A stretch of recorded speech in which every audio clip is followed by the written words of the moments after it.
It's a great pleasure for me to be with you this morning. இந்த காலை வேளையிலே உங்களோடு கூட இருப்பது எனக்கு மிகுந்த மகிழ்ச்சி. Because my association with the Grace Baptists goes back a long, long way. Grace Baptist மிஷனோடு கூட ஐயாவுடைய தொடர்பு பல வருடங்களாக இருக்கிறது. When I was a young pastor 47 years ago,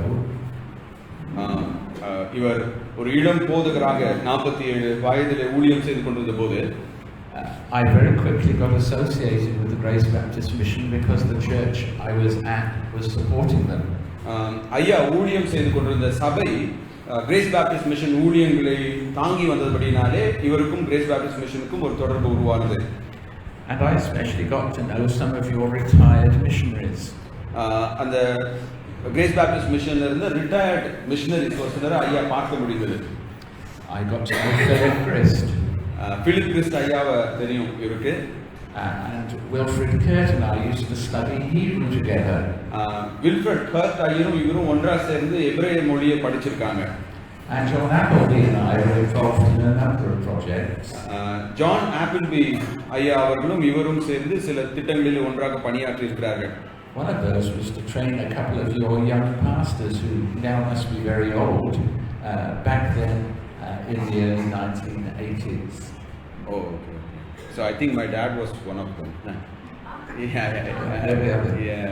Both of them actually are with the Lord now. So 1980களில் அப்பாவும் சாம் ஐயாவும் இங்கிலாந்துக்கு கூப்பிட்டு ஒரு 3 மாசம் அவங்களுக்கு வந்து என்ன பண்ணாங்க, ட்ரைனிங் கொடுத்தாங்க.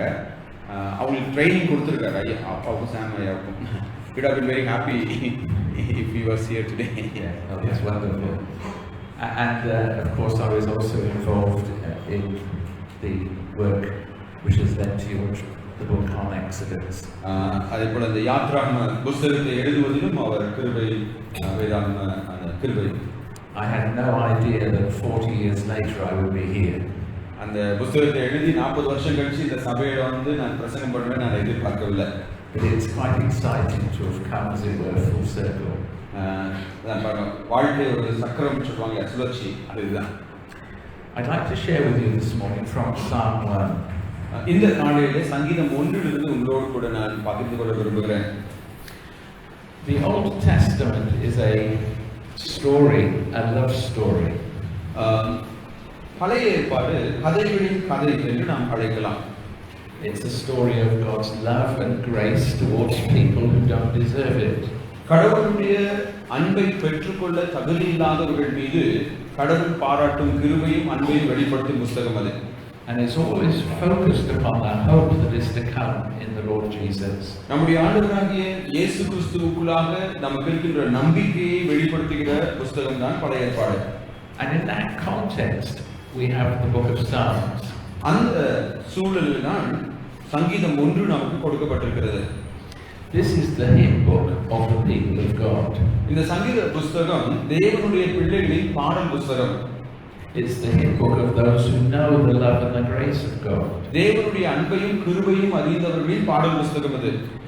And it's our hymn book too. அது நம்முடைய பாடல் புத்தகமாகவும் இருக்கிறது. It's why the Psalms mean so much to so many of us. ஆகையால இந்த சங்கீதத்தை நம்மிலே அநேகர் நேசிக்கின்றோம். For in this book we find words to express the God which often we can't express ourselves. நம்முடைய கற்பனை கெட்டாத கடவுள் யார் என்று இந்த சங்கீத புத்தகத்தின் வார்த்தைகளின் மூலமாக நாம் வெளிப்படுத்துகிறோம். And the book of Psalms ends on a point of triumphant worship. சங்கீத புத்தகம் கடவுளை தொழுது கொள்கின்ற வெற்றியின் துதியோடு கூட முடிவடைகிறது. But it begins with this first psalm. அந்த சங்கீத புத்தகத்தின் முதல் சங்கீதம் தான் இது. And it's almost as though this first psalm is meant to be a genuine introduction.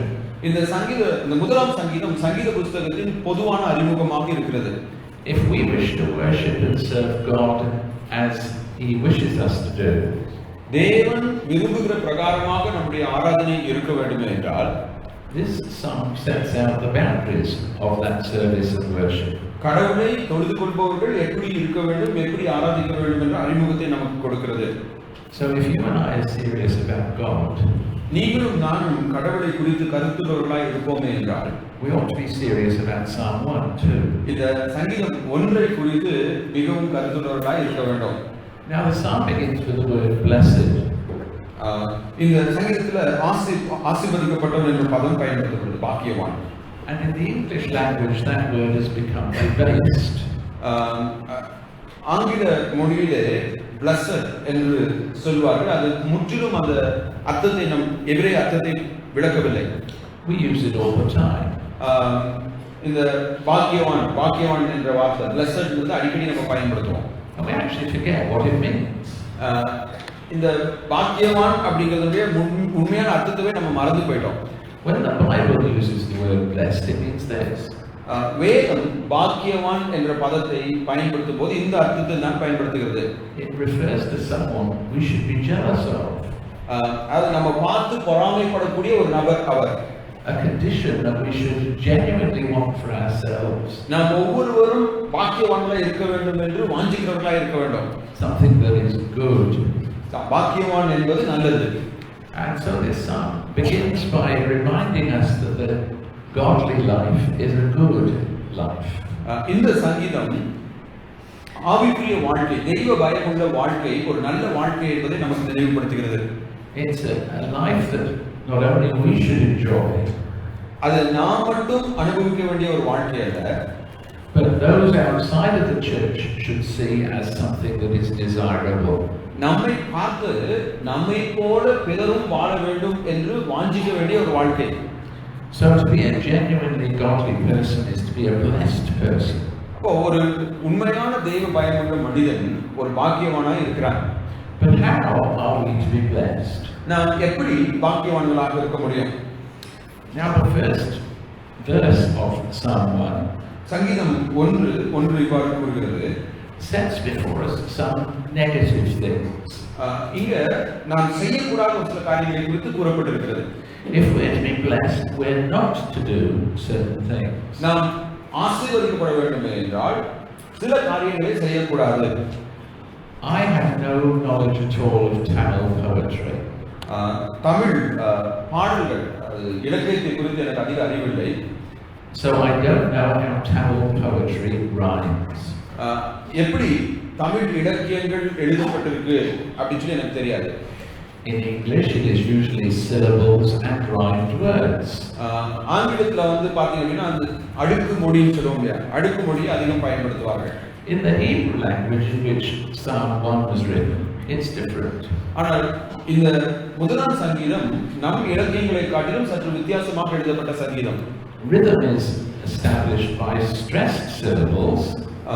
அந்த சங்கீதக்காரன் என்ன சொல்ல விரும்புகிறாரோ அதை அவர் ஒரு வடிவத்திலே நமக்கு இங்கே கொடுக்கிறார்.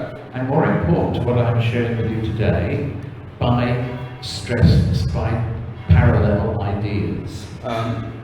ஒரே கருத்தை வேறு வேறு வார்த்தைகளிலே சங்கீதக்காரன் அடுக்கு மொழிகளிலே நமக்கு இங்கே கொடுத்துள்ளார். So in verse 1 you have three apparently parallel ideas. முதலாம் வசனத்தை நாம் பார்த்தோம்னா மூன்று வார்த்தைகளை அவர் பயன்படுத்தி ஒரே கருத்தை நமக்கு கொடுக்கிறார். It refers to the person who does not walk in the counsel of the ungodly, துன்மார்க்கனுடைய ஆலோசனையில் நடவாத ஒரு மனிதன், nor stand in the path of the sinful, பாவிகளுடைய வழியில் இல்லாத ஒரு மனிதன், nor stand in the seat of scorners. பரியாசக்காரர் உட்காரும் இடத்தில் உட்காராத மனிதன். Now at first sight that sounds as though the psalmist is saying the same thing three times. இதை நம்ம முதலாவது வாசிக்கும் போது ஒரே கருத்தை தான் திரும்ப திரும்ப சங்கீதக்காரன் சொல்வதை போல நமக்கு தோன்றும். But if you look at each of them carefully, they're slightly different. ஆனால் இந்த மூன்று வார்த்தைகளையும் நம்ம கூர்ந்து கவனிப்போம் என்றால் இந்த மூன்று வார்த்தைகளும் மூன்று வித்தியாசமான கருத்துக்களை, சற்று வேறுபட்ட கருத்துக்களை நமக்கு கூறுகிறது. To walk in the counsel of the ungodly suggests to adopt their world view. இந்த துன்மார்க்கனுடைய ஆலோசனையில் நடவாமல் என்று சொல்லும்போது தீமையான மனிதர்களுடைய உலக பார்வையை நாம் ஏற்றுக்கொள்ளக்கூடாது. To stand in the path of the sinful, to stand in the path of the sinful suggests to actually adopt a sinful lifestyle. பாவிகளுடைய வழியில் நில்லாமல் என்று கூறும்போது பாவ மனிதர்கள் வாழும் விதத்திலே நாமும் வாழக்கூடாது. And then to sit in the seat of the scornful suggests a complete identity identification with the way of the world. பரியாசக்காரர் உட்காராமல் என்று சொல்லும்போது இந்த உலக மனிதனை போல நாம் மாறிவிடக் கூடாது என்பதை நமக்கு வலியுறுத்துகிறது. I think that's a very powerful description of apostasy. இந்த மூன்று காரியமும் சத்தியத்தை விட்டு வழிவிலகி போகிறவனுடைய அடையாளமாக இருக்கிறது. We very rarely decide that we're not going to follow God. நம்ம கடவுளை நான் பின்பற்ற மாட்டேன்னு சொல்லி எப்போதுமே சொல்ல போறது கிடையாது. It happens gradually. அது எப்படி நடக்கும் சொல்லி கேட்டீங்கன்னா உடனடியாக நடக்காம கொஞ்சம் கொஞ்சமா தான் நம்ம கடவுளை விட்டு விலகி போவோம். We find ourselves adopting ideas that are not the ideas that God inspires. முதல்ல கடவுளை விட்டு வழிவிலகி போறது எப்படி தொடங்கும் அப்படின்னா கடவுளுடைய வார்த்தையில சொல்லப்படாத கருத்துக்கள் இந்த உலகத்தில் சொல்லும்போது அதை நாம் ஏற்றுக்கொள்கிறோம். We find ourselves sharing in the company of those who are adopting ungodly practices. இரண்டாவது பாவ வழிகளிலே செல்கின்ற மனிதர்களோடு நாம் நட்பு வைத்துக் கொள்கிறோம். And finally we find ourselves absolutely committed to their way of life. மூணாவது என்ன நடக்குதுன்னு சொல்லி கேட்டீங்க அப்படின்னா இந்த பாவ மனிதர்கள் உலக மனிதர்கள் வாழ்வதை போல நாம் வாழ தொடங்கி விடுகிறோம். Now the psalmist says we must be careful that does not happen to us. சங்கீதக்காரன் இப்படி நம்முடைய வாழ்க்கையில நம்ம கடவுளை விட்டு விலகி விடக்கூடாது என்று எச்சரிக்கிறார். If we're to pursue a life with God, we must examine ourselves. நாம் கடவுளோடு பயணிக்க விரும்பினால் நம்முடைய வாழ்க்கையை நாம் சோதித்து அறிந்தவர்களாக இருக்க வேண்டும். And ensure this path away from God is one that we avoid. இந்த கடவுளை விட்டு நாம் விலகி போவதனுடைய அடையாளமாக இந்த முதல் வசனம் இருக்கிறது. But how are we going to do that? நாம் எப்படி முன்னோக்கி செல்ல முடியும்? The second verse tells us. இரண்டாவது வசனம் கடவுளுக்குள்ளாக நாம் எப்படி வளர்வது என்று கூறுகிறது. It refers to someone whose delight is in the law of the Lord. இந்த இரண்டாம் வசனத்துல ஒரு மனிதன் கடவுளுடைய வேதத்தின் மேல் பிரியமாய் இருக்கிறவன். Now often when the Old Testament uses the word law, it doesn't mean what we mean. கர்த்தர் என்ற பதத்தை பழைய ஏற்பாட்டிலே அவர்கள் பயன்படுத்தும் போது very simply it means everything that God says. கர்த்தர் என்று சொல்லும்போது கர்த்தருடைய வேதம் என்று சொல்லும்போது கர்த்தர் சொல்லிய யாவையும் அது உள்ளடக்கும். And so the psalmist recognizes that the way to pursue God lies in listening to God's words. ஒருவன் கடவுளை பின்பற்ற விரும்பினால் அவன் கடவுளுடைய வார்த்தையை கேட்கிறவனாக இருக்க வேண்டும். To listen to all God says. தேவன் சொல்கிற எல்லாவற்றுக்கும் அவன் செவி கொடுக்க வேண்டும். But it says more than that. It says who delights in the law of the Lord. அவன் கடவுளுடைய வார்த்தைக்கு செவி கொடுக்கிறவனாக மட்டுமில்லாமல் கடவுளுடைய வார்த்தையின் மீது பிரியமுள்ளவனாய் இருக்க வேண்டும். It's something we get to know, but something that penetrates our hearts. கடவுளுடைய வசனத்தை நாம் கேட்பது மட்டுமில்லாமல் அந்த வார்த்தை நம்முடைய உள்ளத்தை நிரப்ப வேண்டும். It delights our hearts. அது நம்முடைய உள்ளத்தில் மகிழ்ச்சியை கொண்டு வர வேண்டும். And in delighting our hearts, it equips us with the strength of will to pursue God. நாம் கடவுளுடைய வார்த்தையின் மீது பிரியமாய் இருக்கும்போது கடவுளுடைய வசனத்திற்கு கீழ்ப்படியக்கூடிய விருப்பத்தை தேவன் நமக்குள்ளாக கொடுக்கிறார். And this is not an occasional activity. இது நாம் அனைவரும் செய்ய வேண்டிய ஒரு கடமையாக இருக்கிறது. The psalmist says he meditates on it day and night. சங்கீதக்காரன் சொல்றாரு நான் இரவும் பகலும் உம்முடைய வார்த்தையை தியானிக்கிறேன். Now the word meditate here sometimes is used of chewing the cud by a cow. சில சமயத்துல இந்த தியானம் என்ற வார்த்தையை எதோட ஒப்பிடுவாங்கன்னு சொல்லி கேட்டீங்கன்னா ஒரு மாடு புல்ல சாப்பிட்டு அசை போடும் பாத்தீங்களா அது அசை போடுறதுக்கு இணையா பயன்படுத்துவாங்க. Not gulping something down. மாடு அப்படியே சாப்பாடு என்ன பண்ணாங்க முழுங்கிறாரு புல்ல முழுங்கிறாரு. A particular fault I have. I'm sorry. A fault I have. I eat too fast. Okay ஐயா ரொம்ப வேகமா சாப்பிடுறாரு சாப்பாடு நல்லா மென்னு சாப்பிடாம டக்குன்னு சாப்பிடுறாரு. But I'm enjoying it and delighting in it. ஆனா ஒரு உணவை ருசித்து சாப்பிடுறது என்னதுங்க அது மெதுவா அசை போட்டு சாப்பிடுறது. And this psalm refers to day and night. இந்த சங்கீதத்துல இரவும் பகலும் என்று கூறும்போது which is the Hebrew idiom for saying all the time. எபிரேய மொழியில எல்லா காலத்திலும் என்று பொருள்படும். If you and I are to pursue God, நீங்களும் நானும் கடவுளை தேடுகிறவர்களாக இருப்போமே என்றால் there are some things that we must avoid.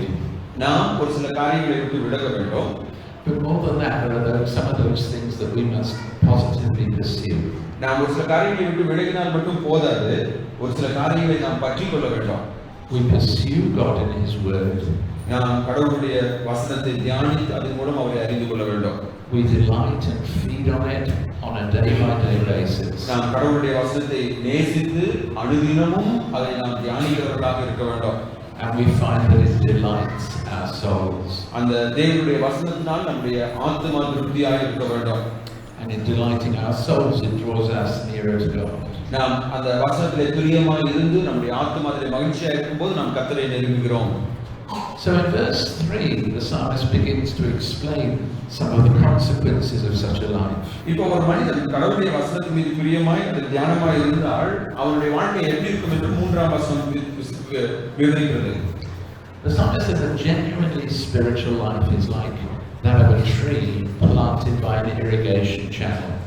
ஒரு கர்த்தருடைய வார்த்தையில் பிரியமாய் இருக்கிற மனிதனுடைய வாழ்க்கை எப்படி இருக்கும் என்றால் நீர்க்கால்களின் ஓரமாய் நடப்பட்ட மரத்தை போல் இருக்கும். Now in the UK this weekend we've had one of the worst storms on record. England தேசத்திலே கடந்த வாரத்திலே மிகவும் கொடூரமான பனிப்பொழிவை அவர்கள் சந்தித்திருக்கிறார்கள். And it means there's been a lot of rain. அதனுடைய அர்த்தம் என்னவென்றால் நிறைய மழை அவங்களுக்கு கிடைக்கல. But we get lots of rain. வழக்கமா அவங்களுக்கு நிறைய மழை பெய்யும். That's not so true here in India. இந்தியாவில் அவ்வளவு மழை பெய்யுது கிடையாது, இங்கிலாந்துல பெய்யுற அளவுக்கு. And if you're a good horticulturalist, you will start developing irrigation channels. ஒருவேளை நீங்க விவசாயம் செய்கிறவர்களாக இருப்பீங்க, அந்த மழை நீரை சேகரித்து எப்படி விவசாயம் செய்வது என்று யோசிப்பீர்கள். So that you're not dependent upon the occasional visit of the monsoon. மழை பெய்தாலும் பெய்யனாலும் இருக்கிற நீரை எப்படி சேகரித்து நம்ம விவசாயம் செய்யறதுன்னு யோசிப்போம். But there is always water available to nurture the crops. ஏன்னா அந்த பயிர் விளைவதற்கு எப்பொழுதுமே தண்ணீர் அவசியமாக இருக்கிறது. And that's the picture that's given here. இங்கே நல்ல தண்ணீரிலே நடப்பட்ட ஒரு மரத்தை குறித்து தான் இவர் பேசுகிறார். To follow the advice that the psalmist has given so far means that the quality of our life is like being a life nurtured by an irrigation channel. எப்படி ஒரு மரத்திற்கு தண்ணீர் அவசியமா இருக்கிறதோ அது செழிப்படைய செய்கிறதோ அதே போல நம்முடைய வாழ்க்கை கடவுளுடைய வார்த்தையினால் உறவு பெற்றிருக்க வேண்டும். It means we're fruitful. நாம் கனி தருகிறவர்களாக இருப்போம். It means we're seasonably fruitful. நாம் நம்முடைய காலத்துல நாம என்ன கனி தர வேண்டுமோ அதை கொடுப்போம். But it also means our spiritual life does not wither in the time of drought. அதே போல இதன் அர்த்தம் என்னவென்றால் நம்முடைய ஆவிக்குரிய வாழ்க்கையில கடினமான சூழ்நிலைகளை நாம் கடந்து செல்லும்போது நாம் இலையற்ற மரத்தை போல் மாறாமல் இருப்போம். Now see, that's the point, isn't it, that verse 3 is teaching us. இந்த மரத்தை அடையாளமாக கொண்டு இதைதான் சங்கீதக்காரன் நமக்கு விளக்குகிறார். And it encourages us therefore in the pursuit of God. எனவே கடவுளுடைய வார்த்தையானது நம்முடைய ஆவிக்குரிய வாழ்க்கையின் கடினமான சூழ்நிலைகளிலே நமக்கு வழிகாட்டியாய் ஆறுதலாய் இருக்கிறது. So sisters and brothers, if we want to pursue the path to God, நாம் கடவுளை தேடுகிறவர்களாய் இருக்க வேண்டும் என்றால், if we want to worship Him as He wants us to worship Him, கடவுள் விரும்புகிற பிரகாரமாக நாம் அவரை தொழுது கொள்கிறவர்களாய் இருக்க விரும்பினால், there are certain things that we should avoid. நாம் சில காரியங்களை விட்டு விலக வேண்டும். There is a delight in God's word that we should nurture. நாம் கடவுளுடைய வார்த்தையிலே பிரியமாய் இருக்க வேண்டும். அது நம்முடைய ஆவிக்குரிய வாழ்க்கைக்கு உரம் ஏற்றுகிறது. And the result of that is a fruitful, secure, well-founded life. கடவுளுடைய வார்த்தையை நாம் பிரியமாய் இருக்கும்போது நம்முடைய வாழ்க்கை கனி நிறைந்த ஒரு வாழ்க்கையாக இருக்கும். A life that's grounded in God Himself. கடவுளிலே நிலைநாட்டப்பட்ட ஒரு வாழ்க்கையாக நம் வாழ்க்கை இருக்கும். So we come to the latter part of the psalm. இப்போ சங்கீதத்தின் 2ஆம் பகுதிக்குள்ளாக நாம் கடந்து வருகிறோம். And one of the things again Hebrew poetry also does is play with opposites. எதிரிய இலக்கியத்தில் என்ன பண்ணுவாங்க அப்படின்னா சில சமயங்கள்ல எதிர்மறையான கருத்துக்களை கவிதைகளாக எழுதுவார்கள். So the psalmist has just described a fruitful life in God. கடவுளை பின்பற்றுகிறவருடைய வாழ்க்கையை எப்படி சொல்லி முந்தைய வசனத்தை நமக்கு வெளிப்படுத்தினார். And he now states the opposite. இப்போ கடவுளை பின்பற்றாத நபர்களுடைய வாழ்க்கையினுடைய பரிதாப நிலையை சித்தரிக்கிறார். But I never fail to delight in Hebrew poetry. எபிரேய மொழியில அந்த பிரியம் என்ற வார்த்தை அதிகமாக பயன்படுத்தப்படும். Because of the way it plays tricks on us.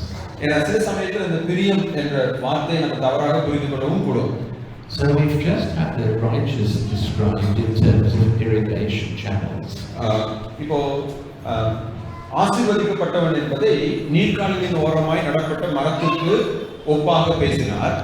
So I expect these psalmists to describe the ungodly in terms of countryside which is parched or where there's only occasional watering.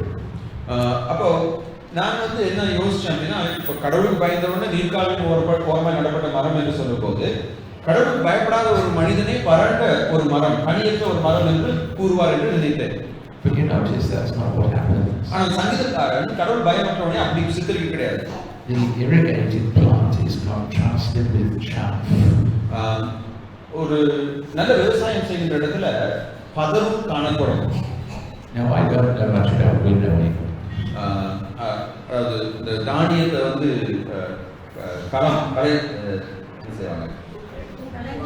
களை பிரிப்பாங்க. அது ஐயாவுக்கு அவர் அதிகமாக பார்த்தது கிடையாது. What I do understand is it's a process by which the chaff is separated from the grains that are what is sought for us. அறுவடை முடிஞ்சதுக்கு அப்புறமே விவசாயி என்ன பண்ணுவாரு, தானியத்தையும் அதுல இருக்கிற களைகளையும் என்ன பண்ணுவாங்க, பதரையும் பிரிப்பாரு. Most parts of a plant we can use. இது நான் பார்க்கின்ற ஒரு காரியம் தான். But the chaff is absolutely useless. அந்த தானியம் பயனுள்ளதாக இருக்கிறது, ஆனால் பதரோ அவசியமற்றதாக உதவாததாக இருக்கிறது. It's useless and it just goes with the wind. அப்போ அந்த பதர் இல்லையா, நெல்லை புடமிடும் போது அந்த காற்றுலேயே அது என்ன பண்ணுங்க, அந்த பதர்லாம் பறந்து போயிடும். For me, that's a very powerful picture of an unstable and ultimately useless lifestyle. ஒரு மனிதனுடைய வாழ்க்கை கடவுள் பயமற்றதாக இருக்குமே என்றால், எப்படி காற்றுல பதர் பறக்குமோ அதே மாதிரி அவனுடைய வாழ்க்கை நிலையற்றதாக பயனற்றதாக காணப்படும். So in contrast to the picture of the irrigated tree, அப்போ இந்த துன்மார்க்கனுடைய வாழ்க்கை பதரை போல இருக்கிறது, ஆனால் கடவுளுக்கு பயப்படுகிறவனுடைய வாழ்க்கையோ மரத்தை போல இருக்கிறது. A well-rooted tree. அந்த மரமானது ஆழமாக வேர்கொண்ட மரமாக இருக்கிறது. Here we have a picture of simply chaff flowing on the wind. ஆனால் துன்மார்க்கனுடைய வாழ்க்கையோ காற்றிலே பறக்கும் குப்பையை போல இருக்கிறது. Now verse 5 is interesting. ஐந்தாவது வசனம் சற்று ருசிகரமான வசனம். Because I think it's natural to assume the reference to judgment is to God's judgment. இந்த ஐந்தாம் வசனத்தை வந்து நம்ம வந்து ஒருவேளை கடவுளுடைய நியாயத்திற்கோடு நம்ம ஒப்பிட்டு பேசுவோம். Perhaps even to God's final judgment. அது கடவுள் இறுதியாக இந்த உலகத்தை நியாயத்திற்பதை குறித்து இந்த வசனத்தை நம்ம பேசுவோம். And it may be that idea is contained here. ஒருவேளை இந்த வசனம் கடைசி நாளிலே தேவன் உலகத்தை நியாயத்திற்பதை குறித்து கூறினாலும், but I suggest that in the context of this psalm, it's something slightly different. இந்த வசனத்திலே வேறொரு அர்த்தமும் காணப்படுகிறது. It is referring to the assembly of God's people. இது கடவுளுடைய பிள்ளைகளின் ஐக்கியத்தை குறித்து பேசுகிறது. It's referring in modern words to the church. இது சபைக்கு ஒப்பாக நாம் கூறலாம். And it's saying that the person who is chaff, இந்த பதரை போன்ற துன்மார்க்கர் may associate with the church for some time. அவர்கள் சில காலம் சபைக்கும் கூட வரலாம். But if that person does not become a tree that is well irrigated, ஆனால் அவர் கர்த்தருடைய வேதத்திலே ஒரு மரத்தை போல நிலை கொள்ளவில்லை என்றால், a life that is never ultimately and fully committed to God, கடவுளுக்கு தன்னுடைய வாழ்க்கையை அர்ப்பணியாமல் இருந்தால், then they will simply drift away. அவர்கள் சபையிலே பதரை போல மறந்து போய்விடுவார்கள். There is no continuing fellowship with God's people. அவர்களுக்கு தேவனுடைய பிள்ளைகளோடு நெருங்கிய ஐக்கியம் காணப்படுவதில்லை. And that leads us to the last verse. அது 6ஆம் வசனத்துக்கு நேராக நம்மை நடத்துகிறது. It tells us that the way of the wicked will perish. துன்மார்க்கரின் வழியோ அழியும் என்று வேதம் கூறுகிறது. Now notice it doesn't say God will judge them. இந்த இடத்துல கடவுள் அவர்களை நியாயம் தீர்ப்பார் என்று கூறாமல். Now there's no question that that's part of the Bible's teaching. அது கடவுள் பாவிகளை நியாயம் தீர்ப்பார் என்பது வேதத்திலே கூறப்பட்டிருக்கிற ஒரு போதனை தான். But here the picture is showing more of their own self-destruction. இங்க 6ஆம் வசனத்துல சங்கீதக்காரர் என்ன சொல்றாருன்னா, இந்த துன்மார்க்கர் கடவுள் வந்து அழிக்கணுங்கிற அவசியமே இல்லை, அவங்களே அழிந்து போயிடுவாங்க. They destroy themselves. அவர்கள் தங்களை தாங்களே கெடுத்துக் கொள்வார்கள்.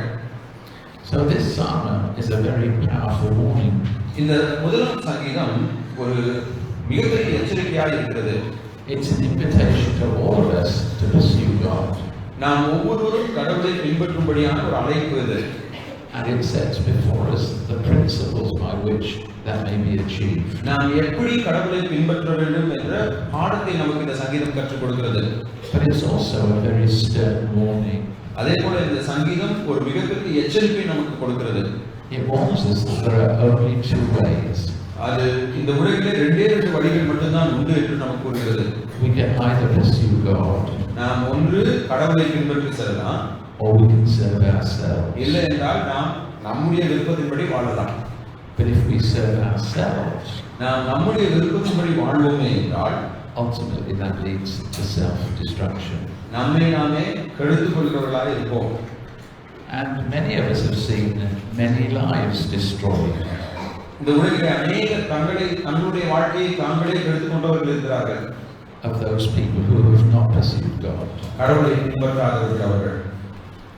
But there's one final thing I want to draw your attention to here. கடைசியா ஒரு காரியத்தை சொல்லி நான் விடைபெற விரும்புகிறேன். It says the way of the wicked will perish or they'll self-destruct. துன்மார்க்கர் தங்களுடைய வாழ்க்கையை தாங்களே கெடுத்துக் கொள்கிறார்கள் என்று சங்கீதக்காரன் சொல்லும்போது, But what about those who keep on the path to God? நீதிமான்களுடைய வழி, கடவுளுடைய வழியை பின்பற்றுகிறவர்கள் எப்படி இருப்பார்கள்? Look at the first part of verse 6. 6ஆம் வசனத்தின் முதல் பகுதியை நம்ம பார்க்கலாம். For the Lord knows the way of the righteous. கர்த்தர் நீதிமான்களின் வழியை அறிந்திருக்கிறார். Now, almost every language has a whole vocabulary for knowledge. ஒவ்வொரு மொழியிலும் அறிவுக்கு பல வார்த்தைகள் பயன்படுத்தப்படலாம். All sorts of different words express different aspects of knowing. அறிவை பல விதங்களிலே பல வார்த்தைகளின் மூலமாக பல மொழிகளிலே சித்தரிக்கிறோம். And the same is true for the Hebrew language. எபிரேய மொழியிலும் கூட அறிவு இங்கே பயன்படுத்தப்பட்டிருக்கிறது. So the word for know here is quite interesting. இங்கே சங்கீதக்காரன் அறிவுக்காக பயன்படுத்துகிற வார்த்தை சற்று ருசிகரமான வார்த்தை. Now I am an academic and therefore I know lots of things. ஐயா அவர்கள் வேத பண்டிதராக இருப்பதனால அவருக்கு நிறைய காரியங்கள் தெரியும். There's an awful lot stored up here. ஆகையினால இவருடைய மூளையில நிறைய அறிவு இருக்கு. And there's an awful lot stored up here that's not much use to anybody. ஆனா இவர் படிச்சு கற்றுக்கொண்ட நிறைய காரியங்கள் எப்போதுமே இவருக்கு பயன் தந்ததில்லை. But whether it's useful or not, it can be simply in my head. அப்ப நம்ம ஒரு காரியத்தை கற்றறிந்து நம்ம அறிவுக்கு தெரியும், ஆனா அதை நம்முடைய வாழ்க்கையில பயன்படுத்தாம நம்ம இருக்கலாம். There is academic knowledge. அதுதான் நம்ம என்ன சொல்லுவோம் அப்படின்னா கல்வி உலகத்தில் நம்ம பெற்றுக்கொள்கின்ற அறிவு, அதை பயன்படுத்துறோமோ இல்லையோ அது நமக்கு இருக்கும். But there's a different type of knowledge. ஆனால் இங்கே அறிவு என்ற வார்த்தையை சங்கீதக்காரர் பயன்படுத்துவது வித்தியாசமான ஒரு வார்த்தை. And this word is first used in the Old Testament with reference to Adam and Eve. இந்த வார்த்தை முதலாவது ஆதியாகம புத்தகத்தில் ஆதாம் ஏவாளை சித்தரிக்கும்படியாக கொடுக்கப்பட்டது. And specifically to the occasion in which they came together as man and wife. அவர்கள் திருமணமான உடனே ஆதாம் ஏவாளை அறிந்தான் என்ற பதம் பயன்படுத்தப்பட்டது. Now those of us who are married will know that's a very different type of knowledge than head knowledge. கணவன் மனைவி திருமணமானவங்களுக்கு நமக்கு தெரியும், என் கணவன் எனக்கு தெரியும், மனைவி எனக்கு தெரியும் நம்ம சொல்றப்போ அது வித்தியாசமான ஒரு அறிவு. It's the knowledge of personal encounter and experience. இந்த அறிவு என்பது தனிப்பட்ட விதத்திலே ஒரு நபரோடு நாம் வாழும்போது அவரை குறித்து நாம் கற்றுக்கொள்கின்ற அறிவு. So the knowledge God has of us here is not simply some distant knowledge. இங்கே தேவன் நீதிமான்களின் வாழ்க்கையை அறிந்திருக்கிறார் என்று சொல்லும்போது ஏதோ ஒரு பாட புத்தகத்தை நாம் கற்றுக்கொள்வது போல தேவன் நம்மை அறிந்திருக்கிறார் என்ற அர்த்தம் அல்ல. It is the knowledge of an intimate relationship that he has with us. மாறாக ஒரு கணவனும் மனைவியும் ஒருவரை ஒருவர் அறிந்து கொள்வது போல தேவன் நம்மை முழுவதுமாக அறிந்திருக்கிறார். And I find that lovely. அது மிகவும் இன்பமாக எனக்கு தோன்றுகிறது. Because in the end, as we pursue him, நாம் கடவுளை பின்தொடரும் போது அதன் முடிவு we discover he's been pursuing us. அவர் நம்மை தேடுகிறவராய் இருக்கிறார் என்பதை நாம் அறிந்து கொள்கிறோம். In the New Testament knowledge with reference to Jesus, புதிய ஏற்பாட்டிலே இயேசு கிறிஸ்துவை குறித்து வேதம் கூறும்போது we get to the point where we know as we are known. அது என்ன சொல்கிறது என்றால் நாம் தேவனால் அறியப்பட்டிருக்கிறோம் என்று கூறுகிறது. And you know, at the end, that's our absolute security. தேவன் நம்மை அறிந்திருப்பதுதான் நமக்கு நித்திய பாதுகாப்பாக இருக்கிறது. The psalm invites us to pursue God. இந்த சங்கீதம் கடவுளை தேடும்படியாக நம்மை அழைக்கிறது. It tells us what an awesomely wonderful thing it is to know God. கடவுளை நாம் தெரிந்து கொள்வது, தேடுவது எத்தனை அருமையானது என்று நமக்கு வெளிப்படுத்துகிறது. It places before us both those things that we need to avoid and those things that we need to do. கடவுளை தேடுவதற்காக நாம் எந்த பாவங்களை விட்டு விலக வேண்டும், எந்த நன்மையான காரியங்களை நாம் தொடர வேண்டும் என்று இந்த சங்கீதம் கூறுகிறது. It describes in graphic terms the blessings of knowing God. கடவுளை அறிந்தவன் எப்படி ஆசீர்வதிக்கப்படுவான் என்று ஒரு படமாக நமக்கு காண்பிக்கிறது. But at the end of the day, it comes back to grace. ஆனால் இந்த சங்கீதம் முடிவு பெறும்போது கடவுளுடைய கிருபையை நமக்கு நினைவுபடுத்துகிறது. It is because he has sought us. தேவன் நம்மை கண்டதினால், because he has embraced us, தேவன் நம்மை சேர்த்துக் கொண்டதினால், because he has loved us in an indescribable way, நாம் நம்முடைய வார்த்தைகளால் வர்ணிக்க முடியாத அளவிற்கு தேவன் நம் மீது அன்பு வைத்தபடியால், in that way that the psalmist could only begin to imagine in the hope that he had of the one to come. அதன் விளைவாக இந்த சங்கீதக்காரன் அவருக்கு கொடுக்கப்பட்ட நம்பிக்கையை நமக்கு வெளிப்படுத்துகிறார். But it is that God of grace who secures us in the way. இந்த அன்பின் கிருபையின் தேவன் தான் நம்முடைய வாழ்க்கையை நம்முடைய கரங்களிலே வைத்திருக்கிறார். We can attempt all that we can do, நாம் என்னவெல்லாம் செய்ய வேண்டுமோ அதெல்லாம் நம்ம செய்யலாம். but unless God has first sought us and has embraced us in his grace and brought and knows us and loves us, தேவன் முதலாவது நம்மை தெரிந்து கொள்ளாமல் போனால், அவர் நம்மை தேடாமல் போனால், அவர் நம்மை ஏற்றுக்கொள்ளாமல் போனால், but what a blessing it is to know his grace and to be brought to know him.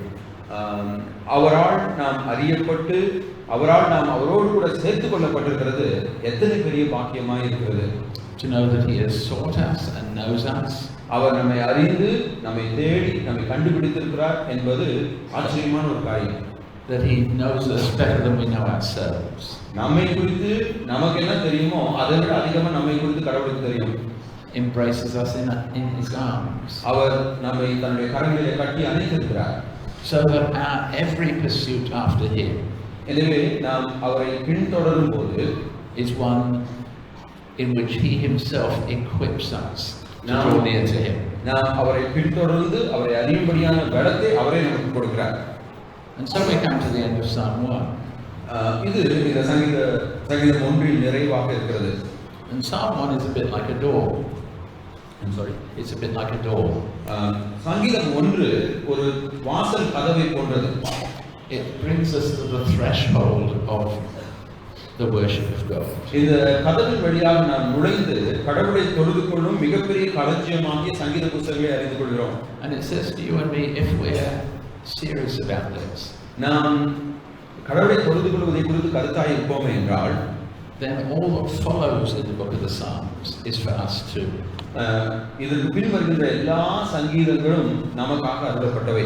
The joys and the sorrows, நம்முடைய துக்க வேளைகளிலே, சந்தோஷங்களிலே, the triumphs and the failure, நம்முடைய வெற்றிகளிலே, தோல்விகளிலே, all those things are ours as we step through Psalm 1 into the holy place of the rest of the book. அதன் மத்தியிலே நாம் கடவுளை தொழுது கொண்டு வெற்றி கொள்வது என்ன என்று மீதமுள்ள சங்கீதங்கள் நமக்கு விளக்குகிறது. So I love Psalm 1. எனவே இந்த முதலாம் சங்கீதம் மிகவும் பிடிக்கும். I love it because it's very clever Hebrew poetry. நான் ஏன் அதை விரும்புவேன் என்றால் அது எபிரேய மொழியிலே அழகான ஒரு கவிதை. some of which I've hinted at to you this morning. அந்த கவிதையின் ஒரு சில கருத்துக்களை உங்களோடு இந்த காலையிலே நான் பகிர்ந்து கொண்டேன். And that entertains my mind. அந்த கவிதை என்னுடைய அறிவை பரவசப்படுத்துகிறது.